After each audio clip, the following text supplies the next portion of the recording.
आज मीडिया का बहुत महत्व है देश और दुनिया में।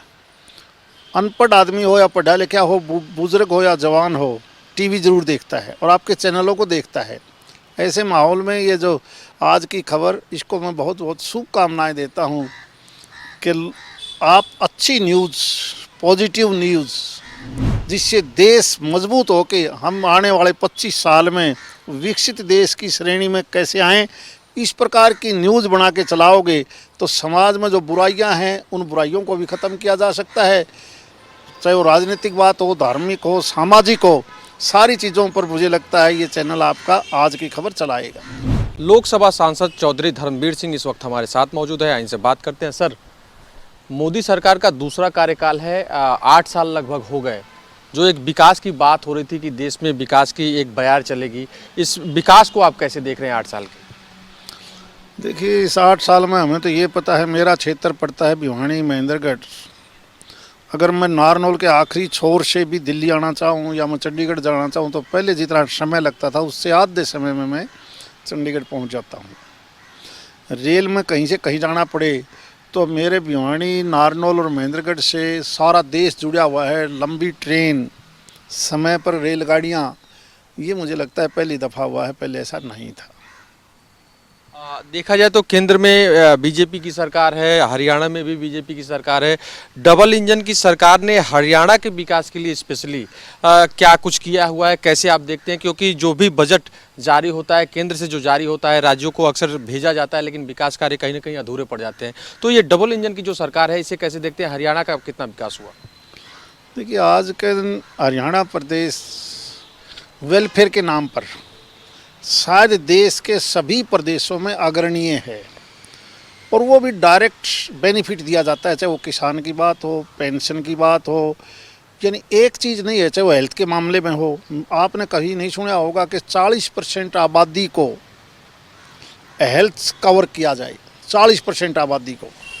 और थोड़े नहीं, 28-29 लाख कार्ड बन चुके होंगे या बनने जा रहे हैं प्रदेश में। 5 लाख तक का उनका सीधा बेनिफिट मिलेगा। और सरकारी हॉस्पिटल और प्राइवेट पैनल पर बहुत हॉस्पिटल हैं, अपने नज़दीक से नज़दीक अस्पताल में भी वो फ्री ऑफ कॉस्ट इलाज करवा सकता है।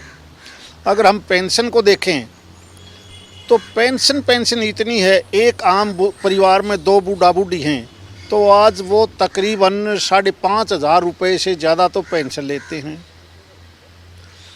डायरेक्ट बेनिफिट के हिसाब से किसान का पैसा अलग जाता है। बहुत सी ऐसी पॉलिसी हैं, खासकर एससी और बीसी के लिए, जहां घर बैठे पैसा मिलता है।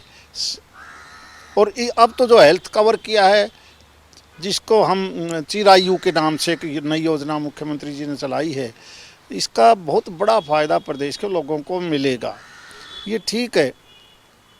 एक भ्रष्टाचार एक ऐसा शब्द है, मिलावट और भ्रष्टाचार, और ये कैंसर की तरह देश में फैला हुआ है। देश के प्रधानमंत्री मोदी जी और प्रदेश की सरकार भी पूरी तरह से कोशिश कर रही है कि हम भ्रष्टाचार को ख़त्म करें, लेकिन ये कि पुरानी बीमारी है। सभी लोग इसका जब तक इन्वॉल्व नहीं होंगे, साथ नहीं देंगे, तब तक ये भ्रष्टाचार रूपी कैंसर को ख़त्म करना बड़ा मुश्किल हो रहा है। इसलिए मैं इस आपके नए चैनल के माध्यम से इसकी शुभकामनाएँ भी, और इसके माध्यम से प्रदेशवासियों से, देशवासियों से मेरी प्रार्थना है कि इस भ्रष्टाचार को रोकने के लिए हमें सबको आगे आना चाहिए। सर, देखा जाए तो राहुल गांधी भारत जोड़ो यात्रा लेके निकले हुए हैं। एक उनका स्टेटमेंट अभी पिछले दिनों आया कि नफ़रत के बाज़ार में मोहब्बत की दुकान लगाने निकले हैं। तो नफ़रत की जो बात कर रहे हैं, वो क्या नफ़रत की बात कर रहे हैं, और इस यात्रा को, कांग्रेस की इस यात्रा को आप कैसे देखते हैं? पता नहीं, मैं तो इस देश के अंदर कांग्रेस पार्टी को, वो जो उनकी अपनी भाषा है नफ़रत और प्यार की, विद इन कांग्रेस एक दूसरे से इतनी नफ़रत हो रही है कि उन्होंने आपस में और नफ़रत पहले विद इन कांग्रेस मिटा देनी चाहिए, ताकि कांग्रेस एकजुट हो, क्योंकि विपक्ष का रहना भी देश में ज़रूरी है।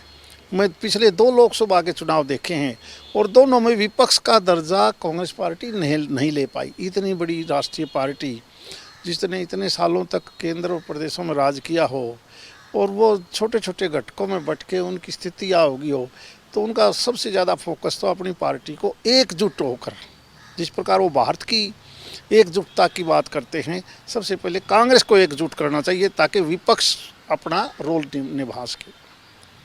सर बात की जाए आपके निर्वाचन क्षेत्र की, तो आपने अपने क्षेत्र में अपनी क्षेत्र की जनता के लिए अभी तक क्या कुछ किया है, महिलाओं के लिए, युवाओं के लिए और किसानों के लिए? भारत सरकार का बजट, प्रदेश का बजट और भारत सरकार का बजट का बड़ा हिस्सा हर प्रदेशों को मिलता है। वो किसान के वेलफेयर के नाम पर भी है, यूथ के नाम पर भी है, वेलफेयर के नाम पर भी है, महिलाओं के नाम पर भी है, हेल्थ और एजुकेशन के नाम पर भी है, रोड और रेल के नाम पर भी है, बिजली के नाम पर भी है, पानी के नाम पर भी है। आप देखोगे जिस प्रकार हर मेरा ही उदाहरण के तौर पर 3 डिस्ट्रिक्ट हैं, तीनों में मेडिकल कॉलेज का बनना, इतनी ज़्यादा यूनिवर्सिटीज़ बना देना, अलग अलग आयुर्वेद की यूनिवर्सिटी बना देना, हेल्थ की बात हो, एजुकेशन में हर 20 किलोमीटर के दायरे में हर जगह महिला कॉलेज का बना देना हो, ये कुछ एजुकेशन, हेल्थ और इसी प्रकार पानी के बारे में सरकार पूरी तरह से अच्छा पैसा खर्च कर रही है। रिमॉडलिंग नहर की बात हो या उनके ऊपर पंप हाउसों की रिप्लेस या नए पंप लगाने की बात हो, मैं मान के चलता हूँ सड़क से लेकर बिजली तक और गांव से लेकर शहर तक कोई ऐसा सेक्टर नहीं है जहां पर काम ना चला हो। एक आखिरी सवाल, चूंकि देखा जाए तो विकास की बातें हो रही हैं और आपके क्षेत्र में भी अच्छा विकास हुआ है, लेकिन किसान आंदोलन चूंकि इसी गवर्नमेंट में, पिछली गवर्नमेंट में हुआ था, सरकार लाई थी किसान बिल, जिसको सरकार ने कहा कि किसानों को हमारी बात नहीं समझ में आई तो मैं कृषि बिल वापस भी लेता हूं। मोदी गवर्नमेंट ने कृषि बिल वापस भी लिया। उसके बाद भी कहीं ना कहीं जो किसान पंचायतें हैं वो कहीं ना कहीं मीटिंग आज भी कर रही हैं और कहीं ना कहीं असंतुष्ट दिख रही हैं। आप चूँकि किसान परिवार से भी आते हैं, किसान परिवार के होने के नाते किसानों को अच्छी तरह से समझते हैं, खेती अच्छी तरह से समझते हैं, तो क्या आपको लग रहा है कि आज भी मोदी सरकार से किसान नाराज है? देखिए, किसान देश की रीढ़ की हड्डी है और आपने ये मानना पड़ेगा, देश और दुनिया में खेती अभी घाटे का सौदा है। खेती के अंदर वो फायदा नहीं है जो सर्विस सेक्टर में है, जो इंडस्ट्री में है, जो व्यापार में है, उतना फायदा खेती में नहीं है। तो इसलिए खेती करने वाला किसान देखता है कि इसकी पोजीशन तेरी तुलना में ज़्यादा बेहतर है। और अच्छी बात है, किसान यूनियन फिर अपनी बात को उठाते हैं और ये डेमोक्रेटिक कंट्री है और डेमोक्रेसी में माननीय प्रधानमंत्री जी ने जब उनको अच्छा काम पसंद नहीं आया तो अपना विड्रा कर लिया। तो मैं ये मान के चलता हूँ इस डेमोक्रेसी में सब कुछ चलता चलना चाहिए। बात करने के लिए बहुत धन्यवाद। Thank you.